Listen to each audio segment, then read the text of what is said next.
السلام علیکم ورحمت الله وبرکاتو.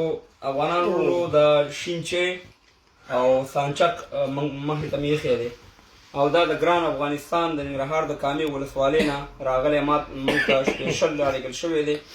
د وطن یو دغه دی، د ګنو نه جوړېږي ګاڼۍ، تاسو ته معلومات یې د سانچک وایي، کیدای شي نور پښتانه ورته بیا نور شی په بله دغه لهجه کې استعمالېږي، خو دی د ګنو نه جوړېږي. په ګاڼیو کې چې موږ تاسې کومه ګوړه جوړو، د ګوړې نه دا سانچک موږ ته وطن نه راغلی. الله تعالی دې په ګران افغانستان کې امن او سوله راولي. دا خو سانچک دی چې د وطن خاورې م راشي، انشاءالله موږ بیا مچې کوو او وطن په موږ ګران دی چې هر ځای کې د وطن هر شی چې موږ ته راځي موږ پرې ډېر خوشحالېږو، خصوصا مسافرو ته.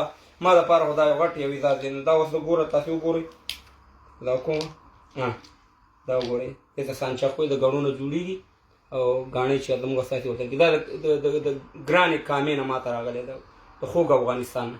مننه، الله مې عزتمند را، الله دې وکړي چې موږ ستاسې ټول د افغانستان سره مینه پیدا شي. جزاک الله خیر.